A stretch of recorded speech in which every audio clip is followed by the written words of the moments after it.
avait une pensée parmi les peuples. L'Éternel a oint son roi. Son nom est Yeshua. Son nom c'est Yeshua Hamashiach, le prince de paix, celui qui était, qui est et qui sera pour toujours. C'est de lui qu'il s'agit. C'est pour cela que nous disons l'évangile doit retourner à l'église. L'église doit prêcher l'évangile. Nous, les serviteurs de Dieu, nous devons prêcher l'évangile.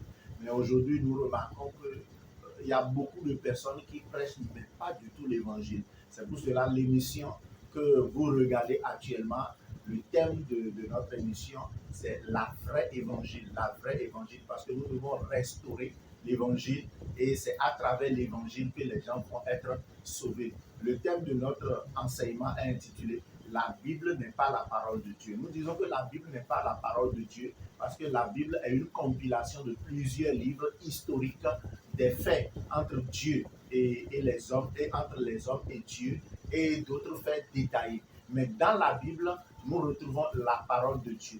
Qu'est-ce que nous voulons dire? Parce qu'à des moments donnés, il y a des gens, vous allez voir, qui ont étudié la Bible, c'est-à-dire l'écriture, de Genèse jusqu'à Apocalypse, mais reposent encore des questions voulant comprendre réellement la parole de Dieu. Lorsque tu lis la Bible, lorsque tu apprends l'écriture, lorsque tu as même le doctorat en théologie et que tu ne retrouves pas dans l'écriture la parole de Dieu, tu vas poser 1001 questions. Vous voyez, il y a certaines personnes qui disent, dites-nous où est-ce que Yeshua Hamashiach même lui-même a dit je suis Dieu.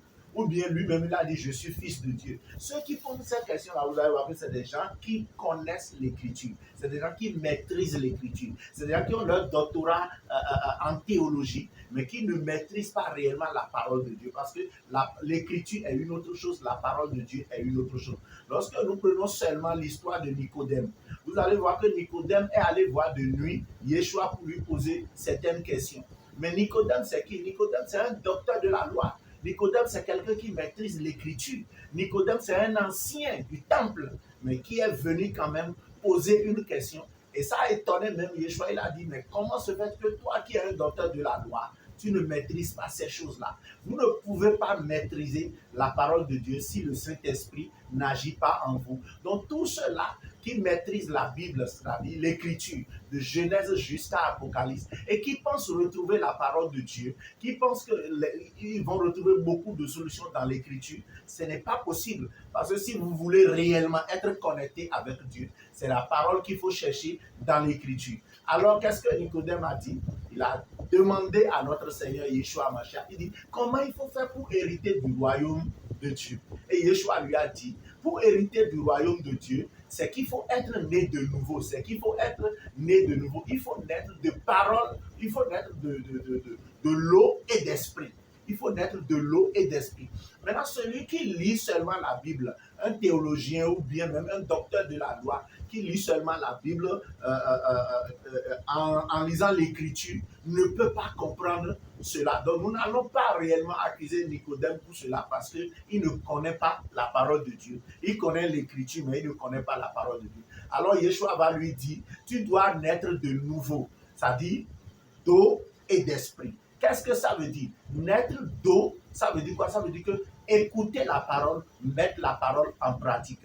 Né d'esprit, ça veut dire être conduit par l'Esprit de Dieu. Ça veut dire que pour hériter du royaume de Dieu, il faut écouter la parole de Dieu. Ce n'est pas l'écriture. Il faut écouter la parole de Dieu. Il faut mettre la parole de Dieu en pratique et il faut se laisser conduire par l'Esprit de Dieu. En ce moment-là, vous êtes un enfant de Dieu. En ce moment-là, vous connaissez, vous maîtrisez la parole de Dieu. Il y a plus de questions que vous allez vous poser. Personne ne peut plus vous tromper en utilisant l'écriture pour ses propres fins, pour vous escroquer ou bien pour vous dérouter. Parce que Jean, nous savons que Jean symbolise toujours la parole par l'eau et symbolise l'esprit et symbolise le Saint-Esprit. Donc, lorsque nous prenons le livre de Jean, n'importe où nous retrouvons d'eau, eau, nous devons savoir que Jean est en train de parler de la parole. Nous allons rapidement dans l'écriture, nous allons voir même ce que l'écriture a dit et ça va nous aider à comprendre beaucoup de choses aujourd'hui par rapport à quelqu'un qui maîtrise l'écriture et quelqu'un qui maîtrise la parole de Dieu. Je vous ai déjà dit que l'écriture, on peut aller à l'école pour connaître l'écriture, on peut étudier pour connaître l'écriture. Mais si on n'a pas le Saint-Esprit, on ne peut pas comprendre la parole de Dieu. Allons dans le livre de Jean, Jean chapitre 5, verset 39.